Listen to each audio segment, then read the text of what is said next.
नमस्कार दोस्तों, आपका हमारे YouTube चैनल में स्वागत है। आज हम आपके लिए आल्हा ऊदल के हीरागढ़ की लड़ाई की कहानी का अगला भाग लाए हैं। इसमें हम आपको बताएंगे कैसे बौना चोर ने राजा बिरखा का हीरा चुराया तथा कैसे रानी की अंगूठी ली। तो चलिए आगे की कहानी शुरू करते हैं। हीरागढ़ के युद्ध के मैदान में जब ऊदल और राजा बिरखा का युद्ध होता है तो ऊदल राजा बिरखा को बंदी बना लेते हैं। इसके बाद राजा बिरखा की तीसरी शर्त पूरी करने की बारी आती है। इसके लिए बौना चोर आगे आता है और कहता है तीसरी शर्त मैं पूरी करूंगा। तब बौना चोर हीरागढ़ के एक बंदी सैनिक के वस्त्र लेकर उनको पहन लेता है और अपने घोड़े पर सवार होकर हीरागढ़ के किले की ओर चल देता है।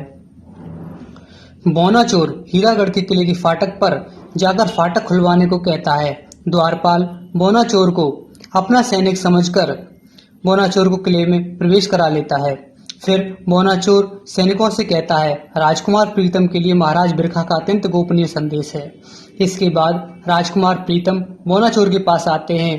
तब बौना चोर कहता है राजकुमार, महाराज और बनाफर ऊदल में घमासान युद्ध होता है, लेकिन महाराज वीरता पूर्वक लड़ते हुए बंदी बना लिए गए हैं। इतना सुनते ही महल में सन्नाटा छा जाता है। इसके बाद बौना कहता है महाराज ने बंदी बनाए जाने से पूर्व दो संदेश दिए थे।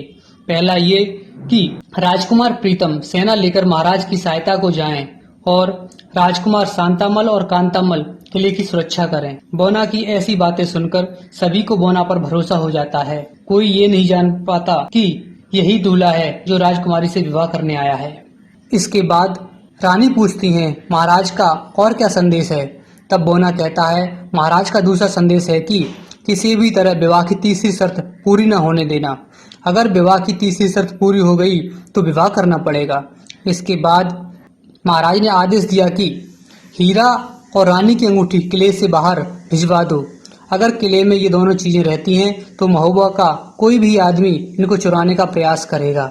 महाराज ने मुझे आदेश दिया था कि मैं रानी से अंगूठी और हीरा लेकर कहीं दूर चला जाऊं, जिससे ये दोनों चीजें बारातियों के हाथों नहीं लगेंगी और सुरक्षित रहेंगी, जिससे विवाह की तीसरी शर्त पूरी नहीं हो पाएगी। रानी को बौना पर भरोसा हो गया था। रानी कहती हैं राजकुमार प्रीतम, तुम शीघ्र ही सेना लेकर महाराज की सहायता को निकलो। इतना सुनते ही राजकुमार प्रीतम सेना लेकर महाराज की सहायता को चल देते हैं। राजकुमार प्रीतम के जाने के बाद रानी बौना को अंगूठी और हीरा लाकर दे देती हैं। इसके बाद बौना हीरा और अंगूठी लेकर महल से निकल जाता है।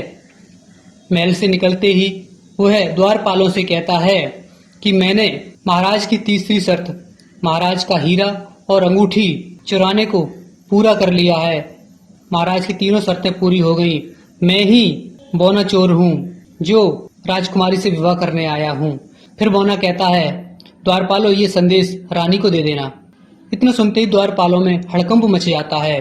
द्वारपाल भागे भागे जाते हैं रानी के पास और रानी को सारी बात बताते हैं। इतना सुनकर रानी के पैरों तले जमीन खिसक जाती है। रानी सोचती हैं अब क्या होगा। फिर बौना चोर हीरा और अंगूठी लेकर अपने शिविर में पहुंच जाता है। इसके आगे की कहानी हम आपको अगली वीडियो में बताएंगे, जिसमें हम आपको बताएंगे कि कैसे ऊदल ने हीरागढ़ के राजकुमार प्रीतम को हराया था।